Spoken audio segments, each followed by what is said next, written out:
On a transformé cet immeuble de 2 appartements en 4 appartements en réaménageant les combles. 9,94 de rentabilité brute, plus de 750 € de cash flow net mensuel pour un apport de 30 000 €. On va vous montrer ce bien-là en compagnie de Franck. Franck, comment ça va? Ça va et toi? Bah ouais, nickel. Qu'est-ce que tu as à nous dire sur l'immeuble de Guillaume? Alors, donc l'immeuble, donc on commence ici. On a donc déjà changé cette porte, c'était une vieille porte, mais bon, pour l'aspect visuel, c'était beaucoup mieux. On a déjà un appartement qui était déjà plutôt assez habitable, on va dire, mais qui n'était pas à notre goût, donc on l'a rénové un petit peu, enfin l'a rafraîchi. C'est vrai qu'on n'a pas tant de rénovation que ça par rapport à certains projets. C'est ça. Puisqu'on est sur 377 000 de coût global, à un peu plus de 200 000 € d'acquisition et 130 000 € de travaux. Exactement. Ouais. Donc on a moins de travaux. Souvent, on a 2 fois plus de travaux que le coût de l'acquisition. Exactement. En l'occurrence, c'est un peu différent. Souvent, la proportion qu'on a, c'est, on va dire, c'est 30% de l'acquisition et 70% du reste. Ouais, c'est ça. Donc là, on a à peu près l'équivalent en travaux que l'acquisition.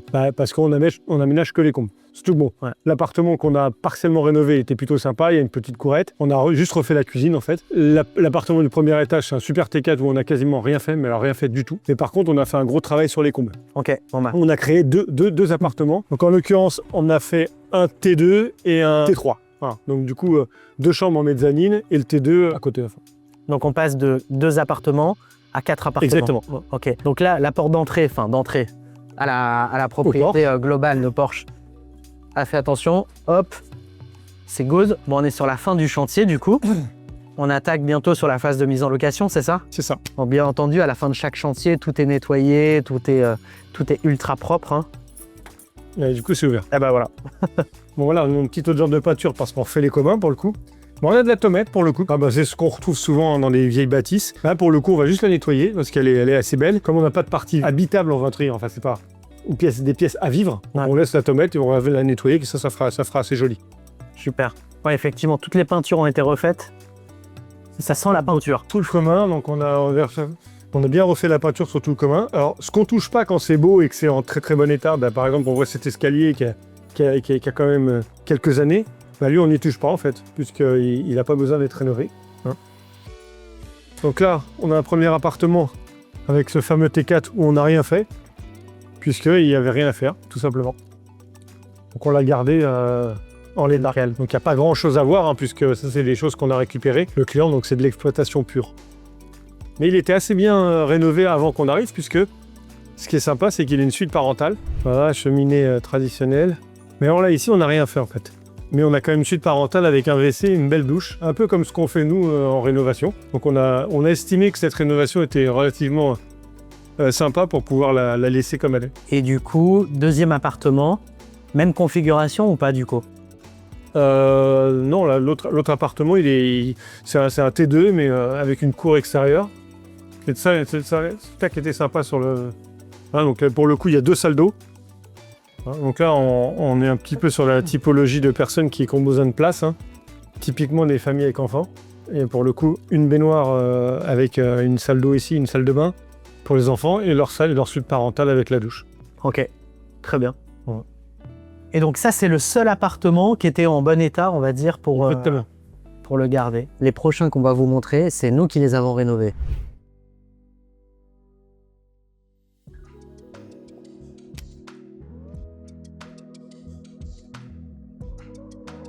On est vraiment sur de la rélo 100%. 100% parce que on est dans un comble où il n'y avait absolument rien. Donc on a refait tous les sols, toute l'isolation du comble. On a déposé les déclarations préalables pour faire les ouvertures de toiture avec les Velux. Toute l'électricité, toute la plomberie, cuisine équipée. Tu vois déjà quand même que le standing de cet appartement, il est un peu plus élevé que l'autre. C'est ça. Et donc, c'est pas pour nous lancer des fleurs, mais... Ce qu'on voit dans toutes les cuisines avec nos cuisinistes, c'est que on dimensionne évidemment les cuisines à la superficie de l'appartement. Ouais, donc là, on a déjà des éléments qui sont beaucoup plus importants, puisque là, on part sur un T4. Ici, on a 3 chambres. Donc, très lumineux aussi, ouais. Du coup, avec les 3 fenêtres basses et les 2 Velux. Ce qui s'est passé ici, c'est que les ouvertures ici étaient existantes. Donc, on les a simplement remplacées par des châssis en PVC tout neufs. Hein. Donc, il y aura des garde-corps à mettre, puisque pour la sécurité, c'est important. Et on a donc déposé auprès de l'urbanisme des Velux. Donc, on a une première chambre en rez-de-chaussée, donc ce qui va être probablement la chambre des parents. Donc là, pareil, avec les ouvertures existantes qu'on a changé avec des châssis neufs. Ils avaient fait la peinture aussi des poutres. Voilà. On n'a pas avec une peinture spéciale vinyle pour protéger les poutres. Donc là, pareil, hein, sur le cahier des charges du client, il choisit si on le garde en brut ou on le vernit ou alors on le peint en blanc. Non, en blanc, c'est top. Hein. Ouais, c'est joli. Voilà, ici, la salle d'eau. Hein, donc là, on est presque sur la fin. Hein. Ouais, tu vois, on finalise la peinture des caches. On n'a pas d'électricité encore, mais voilà, une belle cabine de douche avec une faïence toute hauteur. Dans le cahier des charges qu'on fait habituellement. Hein. Et du coup, on passe à l'étage.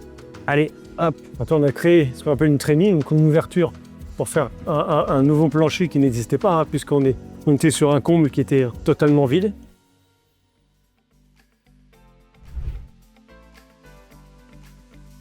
Là, donc là, pareil, systématiquement avec l'électricité plus les RJ45 pour pouvoir mettre ordinateur et télé, ça c'est systématique, et les Velux. Velux, il y était de base ou... Non, il n'y avait rien ici. Il n'y avait rien. Ah oui, là, c'était les combles. Le comble. Donc vraiment, il y avait... Brut. C'est-à-dire qu'on allait s'y mettre sous le fêtage. Donc du coup, on a fait un nouveau plancher. Là, on est sur un plancher qui n'existait pas ici. Bon, on pourra retrouver des photos de toute façon, on doit en avoir pour vous montrer à quoi ça ressemblait avant. Puisqu'effectivement, quand c'est un comble, il n'y a vraiment rien du tout. Et il n'y a même pas d'ouverture, quoi. Donc c'est vrai que c'est beaucoup plus lumineux avec le Velux. C'est crucial. Et d'ailleurs, sur celle-là, il n'y a pas de... Enfin, si, tu as cette poutre qui est apparente, ici, là. Mais par contre, si tu vas sur celle d'à côté, il y en a beaucoup plus. Je trouve que ça a vraiment beaucoup de charme. Là, tu vas avoir les poutres qui ont été gardées, je trouve magnifiques, ici. Ouais, c'est ça. Et tu vas les avoir derrière la porte aussi. Alors, on voit pas, peut-être pas très bien, mais tu les vois là. Ouais. Donc, c'est super. Avec, encore une fois, le Velux. Et du coup, on en a un deuxième dans le comble. Oui, en face. En face. Pour le coup. Ok. Donc le comble, il a été exploité à son maximum, hein, parce qu'on aurait pu se dire qu'on reste sur un aménagement des combes simples, mais tout en préservant des surfaces agréables en termes d'agencement. Parce que là, du coup, on touche, là pour ce projet-là, on touche toutes les cibles. On touche T2, T3 au rez-de-chaussée, un T4 au premier étage avec une suite parentale, un deuxième T4 ici. C'est-à-dire que c'est là, on a une offre globale sur tout le marché. C'est intéressant aussi parce que c'est vrai que dans ce cas de figure, tu limites ton risque. Tiens, vas-y. Tu limites ton risque en te disant qu'en fait, tu as différentes cibles et donc tu dépends pas que d'une cible. Quoi. Exactement. Voilà. Et donc voilà, notre cuisine, on se rend bien compte qu'elle est un petit peu plus petite, mais elle est quand même très bien équipée pour un appartement qui n'a qu'une chambre. Hein. Mais toujours avec le même cahier des charges, hein, avec les freins systématiques, puisque nos cuisinistes sont les mêmes. Donc on donne le choix, encore une fois, à notre client. Là, pour le coup, il s'est mis une crédence, non pas en carrelage ou en faïence, mais en bois comme le plan de travail. Voilà, on a toujours les ouvertures là-bas. C'est ça. Ici, pareil, vous avez à gauche aussi. Et là, la salle d'eau. Et toujours arrivée d'eau pour lave-linge. Donc là, on a des spots au plafond, toujours la VMC, les WC, un petit peu de place pour faire du rangement, et nos douches à l'italienne avec la faïence. Voilà. Ouais, super. Et du coup, tu vas avoir la chambre, juste à gauche. Donc la chose qui manque, bon là on est presque sur la fin, donc garde-corps évidemment sur la fenêtre. Hein. On a toujours les spots au plafond. On a presque fini. Aujourd'hui, ce qui peut nous retarder un petit peu, c'est que Enedis a prévu de changer tous les compteurs. Voilà. Alors pourquoi ils ont prévu de changer tous les compteurs? Parce qu'on est sur 4 appartements et puis ils nous disent qu'il faut refaire les compteurs. Donc là, on a des compteurs neufs, donc là, les Linky vont être installés. Mais même celui qui est en place sur l'appartement du rez-de-chaussée, il faut qu'il soit changé. Okay. Pour un commun, c'est les nouvelles normes. Ok. Tout simplement. Donc comment ça se passe dans ce cas de figure? Ils viennent, ils le démontent et puis ils remettent une colonne et ils remettent un autre Linky à un autre emplacement. Okay. Est-ce qu'il y a des coûts supplémentaires pour ça? Non. Okay. C'est dans le budget. C'est juste du temps de... Exactement, c'est le temps d'intervention. Ouais, ok. Bon, bah très bien, pas de problème. Et on attaque du coup sur le 4e, c'est ça, le dernier? Ouais, donc celui qui a été rénové partiellement. Ouais, qu'on va retrouver. Et pour le coup, ce qui est intéressant sur celui-ci, donc ça c'est un petit KGB, tu peux ouvrir. Ok. Ouais, bon écoute, on verra pas. On verra pas, de ranger. Il n'y a pas grand-chose. Tout le vélo. Hop. La particularité de l'autre, c'est qu'il est totalement indépendant de l'immeuble puisqu'il a une entrée sur la rue. On voulait vous montrer le dernier appartement et on s'est rendu compte avec Franck qu'on avait oublié les clés. Du coup, on vous mettra potentiellement quelques photos et Franck va aussi et surtout pouvoir nous le décrire. Franck, du coup, cet appartement, comment tu peux nous le décrire qu'on l'imagine? Beaucoup de travaux, pas beaucoup de travaux? Très peu de travaux, puisque la cuisine était un petit peu dans son jus, donc on s'est dit, pour le remettre en location, étant donné qu'il a une petite cour extérieure, c'est assez sympa, on a refait totalement la cuisine, voilà, tout simplement. Les chambres étaient très bien, la salle de bain était belle, donc il n'y a aucun problème là-dessus. Et du coup, stratégie client, c'est que comme il a un accès totalement extérieur par rapport à l'immeuble existant, avec les 3 apparts qu'on a maintenant, mais qu'on a 4 lots, il a un accès extérieur pour le coup, et on le mettra en location courte durée, puisque ça marche plutôt pas mal dans la ville. Du coup, on est sur donc une entrée indépendante, très peu de travaux, plein pied. C'est ça. Et du coup, à vocation courte durée, Exactement. pour aller augmenter la rentabilité, aller chercher 1300, Exactement. 1400 euros de cash flow au global sur l'opération. Exactement. Bon bah super. Bon, vous voyez, hein, avec un budget entre 3 et 400 000 euros, on peut faire de très belles opérations qui très souvent vont couvrir jusqu'à un salaire en fait en termes de cash flow. Mais en termes d'enrichissement, on va chercher beaucoup plus puisqu'au-delà du cash flow, on a l'amortissement de capital, une partie d'intérêt, mais une partie du coup d'amortissement de capital, donc d'enrichissement mensuel.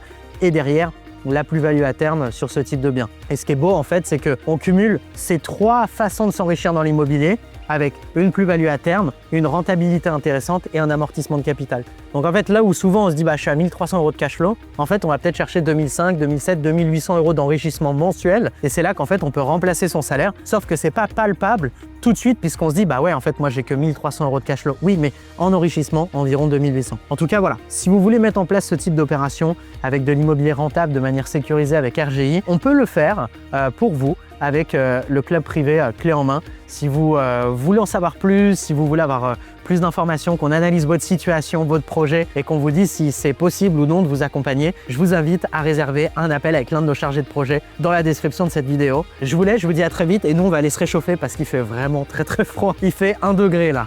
À très vite. Salut.